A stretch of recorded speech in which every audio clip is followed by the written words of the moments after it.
Álvaro, a gente começa o nosso papo justamente, né, desentranhando, desemaranhando estes últimos acontecimentos que abrem o segundo semestre com uma outra frente que o governo talvez tenha que desencravar como uma forma de expor os acontecimentos dos bastidores da política, de abrir o caminho para que possa trabalhar um pouco mais e também eleitoralmente pensando numa forma de pechar narrativas, né?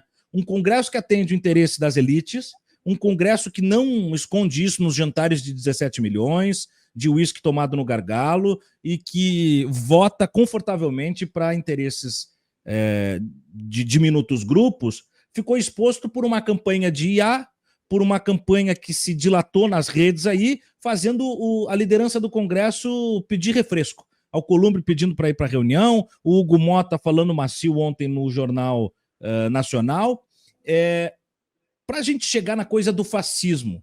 O fascismo, como ideologia política, se torna no Brasil também um lifestyle, né?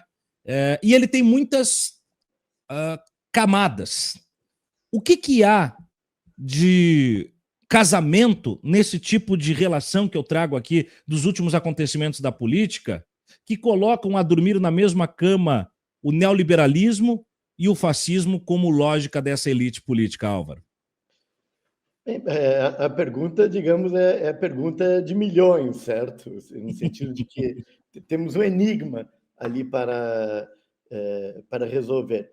O que eu tenho dito a respeito é que nós temos no Brasil uma certa coalizão discursiva de extrema-direita, ou seja, nós temos uma convergência de diferentes discursos de extrema-direita, no qual se juntam neofascistas, se juntam conservadorismos cristãos, se juntam autoritarismos de inspiração militar e se juntam também ultraliberais.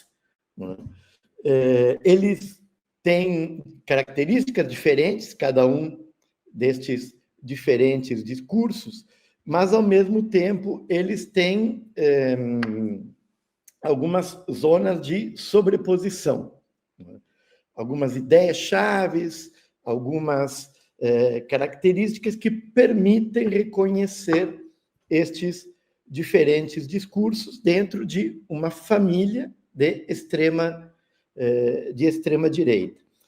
A analogia que eu costumo usar é justamente a da família, ou seja, quando nós estamos nessas reuniões de fim de ano com muitos primos, não é?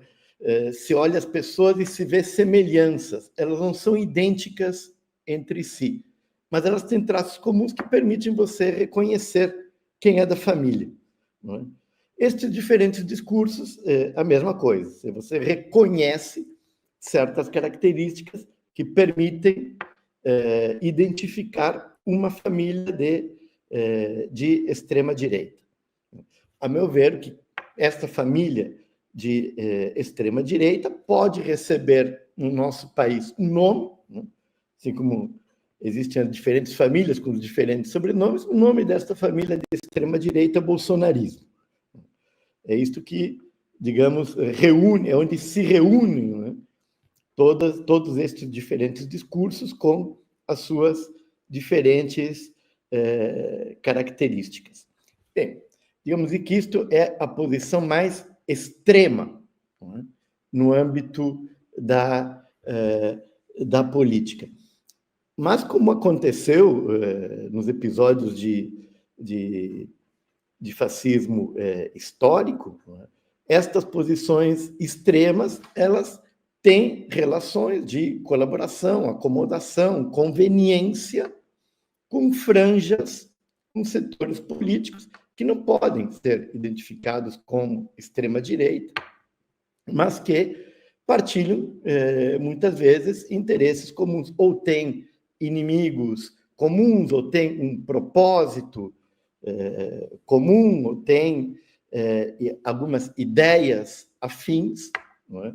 Então, nós podemos ir, digamos, organizando este espectro político em uma em uma linha contínua e localizando, né, estes diferentes setores, estes diferentes grupos ao longo desta linha política.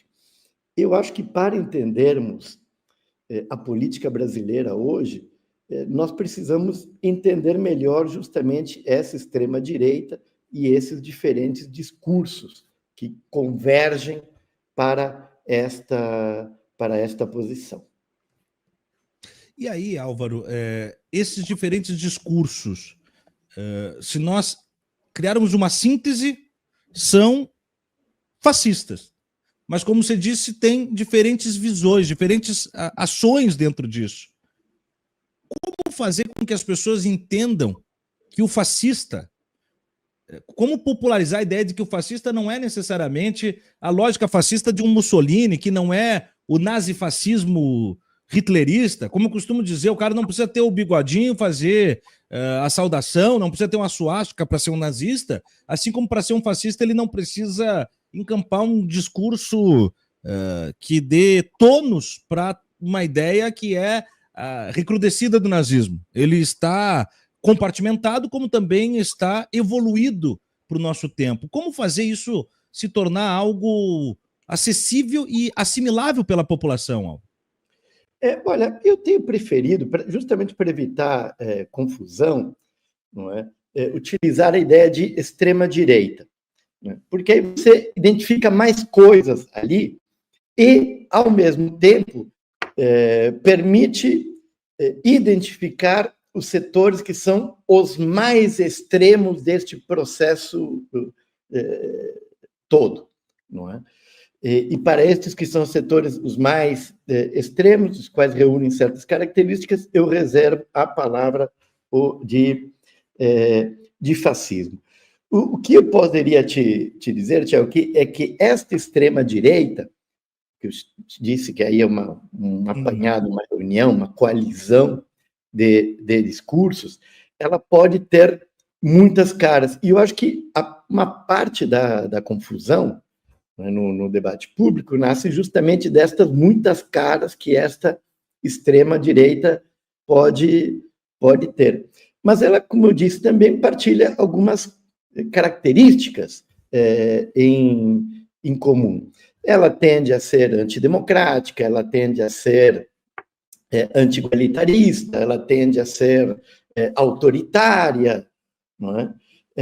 Ela tende, em alguns setores, a fazer um culto da violência como uma força regeneradora na sociedade. Enfim, são algumas características que nos permitem identificá-la.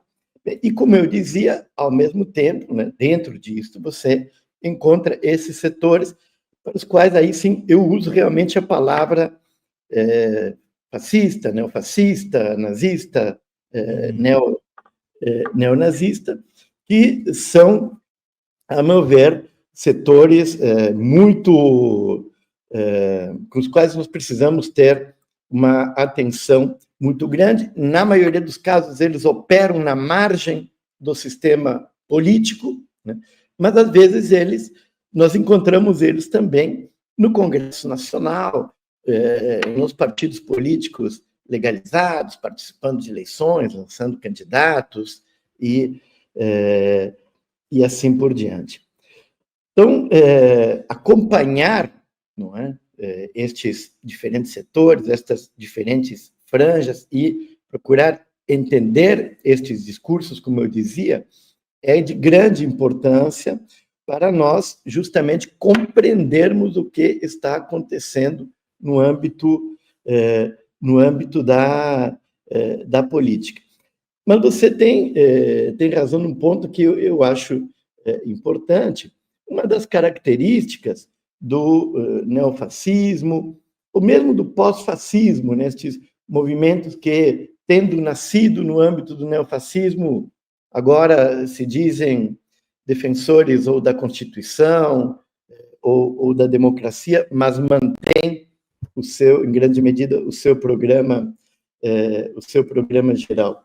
Estes setores, eles têm uma presença política que nós devemos ser capazes de reconhecer e identificar.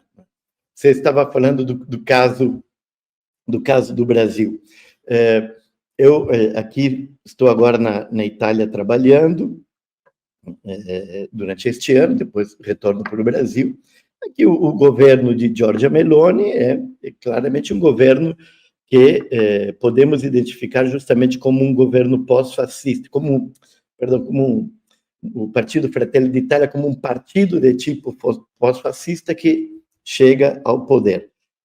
Chega justamente dizendo que romperam com o seu passado, que não tem nada mais a ver com isso, mas, ao mesmo tempo, preservam parte importante do programa e agora estão justamente tentando levar a cabo uma reforma constitucional, né, que fortaleça os poderes da primeira-ministra e lhe permitam governar sem ter que apelar constantemente ao parlamento italiano. Então, nós temos essas múltiplas formas ali convivendo, com as quais nós temos que ter atenção. E o que, nestas múltiplas formas, mais uma vez, eu considero que é importante atentarmos esta ligação, né, esta cola que há entre esses diferentes discursos políticos, né, esse lastro comum, né, que permite com que eles se aproximem muito. Bom, ao mesmo tempo, nós precisamos estar atentos à emergência, ao aparecimento destes grupos neofascistas, neonazistas, que operam à margem do sistema político brasileiro, porque eles têm uma relação de simbiose, a meu ver, com aqueles que operam no interior do sistema. Eles se alimentam mutuamente da radicalização.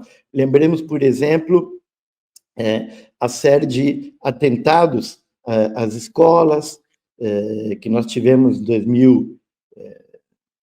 a partir de 2013 até 2022, um ciclo muito forte de atentados, de 2019 a 2022, um ciclo forte, e muitos destes atentados perpetrados por jovens, por pessoas que tinham conexões com grupos nazistas e neofascistas subterrâneos, que encontravam um ambiente mais livre para poder operar.